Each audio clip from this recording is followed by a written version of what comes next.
No niin, sit lähdetäänkin Lieksa asentamaan työmaatiloja. Onko meillä kiva? Laitattele kiva. Se, että on hyvä fiilis. Kellohan on paljon. 6. Mitä sulla tulee ensimmäisenä mieleen sana kuin työhyvinvointi? No tietysti ihan yksinkertaisuudessahan se on sitä, että töihin on hyvä tulla, turvallista olla. No semmoista, että on mukava tulla joka päivä. No sanotaan, että ei välttämättä ihan joka päivä, mutta sanotaan, että suurimman osan päivistä olisi mukava tulla töihin. Aamulla kun heräät, niin on niinku semmoinen, että on kiva lähteä sinne töihin. Ja sitten tietysti toinen on se, että työnantaja arvostaa ja näyttää, että se arvostaa työntekijöitä. Et jos tänne olisi vastenmielistä tulla aina aamulla, niin en laske sitä työhyvinvointia. Se olisi enemmän sitä työpahoinvointia sitten. Täällä ei tarvitse viihtyä, tää on työpaikka. Mä oon tottunut siihen, että jos töissä ollaan, niin siellä tehdään töitä, eikä sitä kannata. Täällä tarvitse viihtyä. Mähän kysyin, kun meille tuli töihin aina, että tuliko sä töihin, vai tulit sä viihtymään, vai tulit sä töihin viihtymään. Oli 3 kysymystä. Sanoit, että tuli töihin, sitten kun mä näin, että se ei tehnyt töitä, niin mä kysyin, että sä sanoit, että sä tulit töihin, etkä tullut viihtymään, kun rupes viihtymään. Eipäs täällä sanomaan.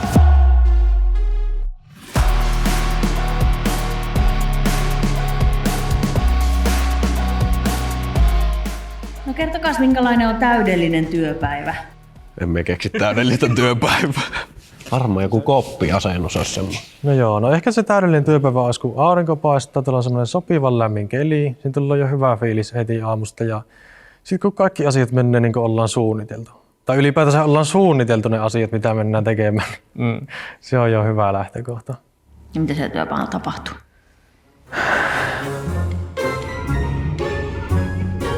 No meiniä. Se on asiakasliitto tai puhelinpuolainen se ei suunnitelmi. Ei mitään. Koitapa tässä nyt tehdä. Let's mennään. Sitten vaikka laittaa koppeja paikalla. Mulle se tarkoittaa työhyvinvointi sitä, että minuun luotetaan ja minua ei tavallaan liikaa ohjailla ja siis että saa tehdä itse päätöksiä. Ja totta kai sillä pitää välillä nauraa ja välillä olla hullunkurista, mutta semmoinen, että jotenkin semmoinen luottamus siihen omaan ammattitaitoon. No moikka, minä olen Marikki ja toimin Vatupassilla henkilöstöpäällikkönä. Nyt on 3 vuotta ollut talossa. Mitkä sitten taas sun mielestä on niin kuin semmoiset tärkeimmät asiat, mistä työhyvinvointi koostuu? Kyllä ne varmaan niin kuin aika konkreettisia semmoisia on, että kun mä menen töihin, mua arvostetaan siellä, mä saan nauraa mun työkavereiden kanssa. Jos mä oon pulassa, joku tulee auttaa mua, mun puolia pidetään.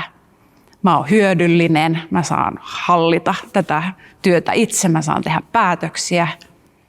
No minusta se lähtee siitä, että pitäisi olla kiva, mukava fiilis tulla töihin. Ja minusta se jotenkin tommonen hyvä työporukka ja yhteen hiileen puhaltava tiimi, niin minun mielestä se on niinku ihan oletusarvo. Niin se pitäisi olla ja sitä minä niinku haluaisin ja niinku vaatisinkin minun työpaikalta.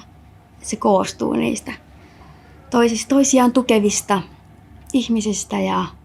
Moi, miten menee? Hyvin menee. Se on hyvä kuulla. Nyt varmaan painat. Ei näy nyt paina kyllä. Ei paina yhtään. Miksi tää painaa näin valta? Kaikki mikä ei paina yli 200 kiloa, niin on kevyttä. Tää miittajat, jos ei nyt pääs vittuille ihan suoraan. Ei vittu. Ootko toimii? Ai ei vai. Osaatko luetella noin nyt ulkoa, että mitäs kaikkea tommosia päälle liimattuja asioita on myös? Päälle liimattua paskaa löytyy. Työterveys, hyvä vakuutus, myös niin kuin vapaa- ja tapaturmavakuutus. Sitten meillä on työsuhdepyöräetu, tupakoimattomuusetu, tulosbonusjärjestelmä. Tähän mielen hyvinvointiin liittyen niin Auntie tämmöinen hyvinvointipalvelu. Nehän on niin kuin kiva lisää sitten jos niin kuin asiat on hyvin. Vatupassilla parasta kyllä mulle on varmasti se inhimillinen lähestyminen asioihin. Kuitenkin myös tarpeellinen jämpti puuttuminenkin asioihin. Miksi sä lähdet sitten pois vatupassilta? Ehkä itsellä semmoinen tilanne, että haluan niin kuin vielä ehkä löytää jotain uutta. Ehkä vähän semmoinen eksistentiaalinen kriisikin. No sanoisin tälle uudelle henkilöstöpäällikölle semmoiset terveiset, että toivon tavallaan, että se on semmoinen ehkä arvopohjainen ratkaisu tulla sitten vatupassille, että ne motiivit olisi sitten tehdä tätä työtä, että just että ne arvot kohtaa siinä tekemisessä. Mä oon Unni. Mun työtehtävä on onnellisuuspäällikön huikea tehtävä. Ja mä oon ollut töissä 2,5 tuntia. Mitä sanotaan, että työhyvinvointi on? Mistä se koostuu? Se koostuu aika samoista asioista kuin yleisestikin ihmisen hyvinvointi. Että kokee, että tekee jotain, mikä on jollakin tavalla merkityksellistä. Että saa onnistua. Se on myös yksi tärkeimmistä asioista. Jos työntekijä kokee, että he voi onnistua, niin silloin HR-henkilönä tai työnantajana tai missä tahansa roolissa niin on onnistunut poistamaan ne onnistumisen esteet. Mun mielestä päällimmäinen tunne on vaan ollut semmoinen huono jatkuva fiilis. Ei mulla ole mitään välttämättä yksittäisiä tämmöisiä, hei nyt toissapäivänä ärsytti tämä, vaan mulla on ollut semmoinen niin oikeasti ahdistunut olo, joka on mulle ihan uutta. No, kyllä mä koen, että me ollaan aika yksin. Että mun mielestä siellä on se sama firma jossain määrin edelleen taustalla ja pohjalla, mutta tämä tämmöinen rankka vuosi tästä, kun vaan nyt seljätetään ja saadaan homma rullaamaan näillä uusilla toimipisteillä ja normalisoitumaan niin sanotusti, niin sitten se ehkä on palautettavissa sinne niin kuin huippulukemiin, missä se on vuosi takaperin vielä ollut. Onko hyvä? Hyvä. Laittakaa mä kopit paikalle ja me rupeaa viemäreitä vetämään. Siinä on hyvä. Onko Arttu hyvä? Joo. Tääkö ei siihen saa? Mä näytän aina kyllä semmoista liitetöntä tässä. Ei sinne. Ei millään. Tää on nyt tekemätön paikka. Onko on kooraavassa niin tutki osu? Onko meillä tilissä? Sitten ketä Kyllä se voit tiliin tehdä. Voi, ainahan voi tehdä vaikka mitä. Tuossa kun olisi ulkokielen, niin se on näistä. No ei se oo silloin siihen. En tiedä, rupea oikein päätä särkemään tää putki, en veto. Saanko ottaa tän mukaan ja lähteä käymään kaupasta hakemaan romuja? Miten kauan se ajattelet niin olla Vittu, me on 2 tuntia pois. Mistä kaupasta meistä lähtee hakemaan? Joensuusta, Ai niin, ne jätkät on sillä liekki. Muistan, kun tänne tulin töihin, niin ensimmäinen, mitä mulle sanottiin, oli täällä, en sano kuka sanoo, mutta sanoo yksi vanha mies tuolta toiselta paikkakunnalta. Hei Asa, kun tuut töihin, jos joskus on semmoinen aamu, sä tuut tänne töihin, että sua suututtaa joku asia, niin älä tuu töihin, mene kotiin ja pidät sen päivän rokulia ja soitat mulle ja ratkaistaan, mitä sua suututtaa. Et ei tarvitse tulla tänne pahalla päällä. Mä ajattelin heti, että ei vitsi, en mä tämmöistä ennen kuullut. Tää oli hyvin sanottu. Että. Mikä tekee tästä hyvän työpaikan? Täällä on kaikki ihmissitoisille. Ei ole niinku semmosia, miten se nyt sanoisi, semmosia isoja pykäliä vaikka niinku johtoportaissa, että kaikille pystyy puhumaan. Se on ihan sama, ootko sä ollut täällä 10 vuotta vai puoli vuotta, niin ihan sama arvoinen henkilö. No joo, täysin sama. Ilmapiiri on ihan niinku parasta täällä, että kaikkien kanssa tullaan hyvin toimeen. Samalla tavalla kuin työturvallisuudesta jokainen työntekijä vastuussa, niin kyllähän työhyvinvointiin jokainen voi vaikuttaa omalta osaltaan. Että siinä kommunikointihan on ihan keskeistä, että kykenee keskustelemaan asioista ja sitä kautta menemään sitten eteenpäin.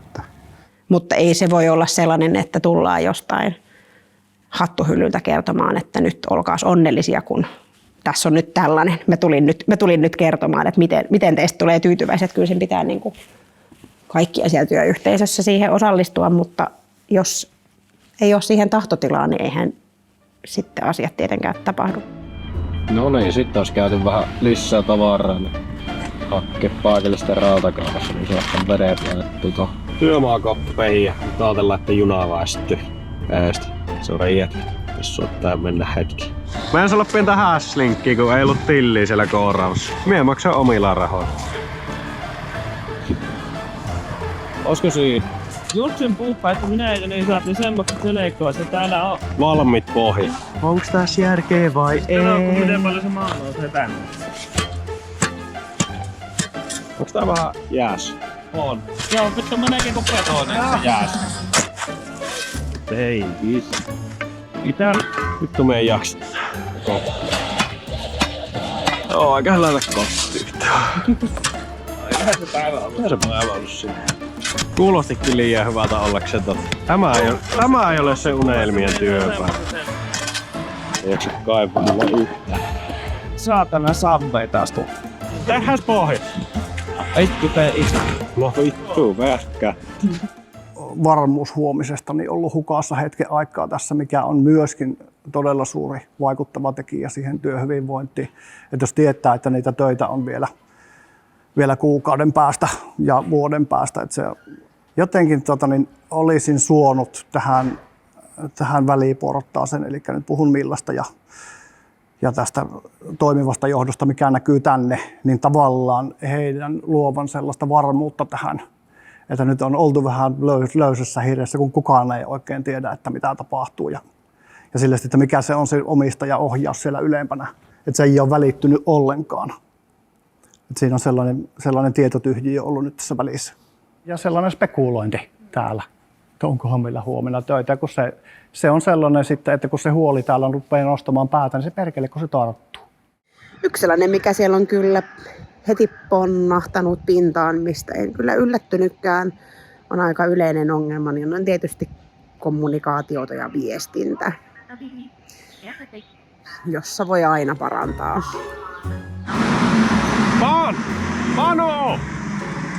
Panu!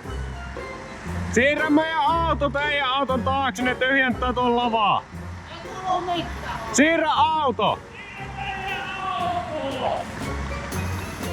Johdolla on niin tahtotila siihen, että ihmisillä on oikeasti hyvä olla ja että asiat toimii ja kaikki tietää, missä mennään.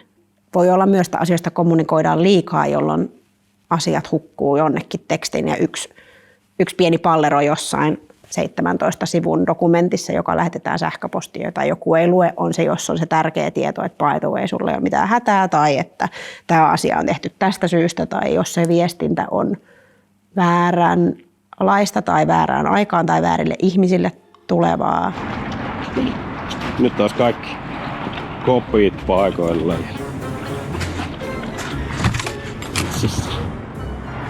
Läpivinit tehty. Vessat on valmiina. Me lähdetään takas Joensuuhun. No niin, oliko unelmien työpäivä tänne? Ei ollut unelmien työpäivä. Ei ollut unelmien työpäivä. Mitenkä sen näkyy?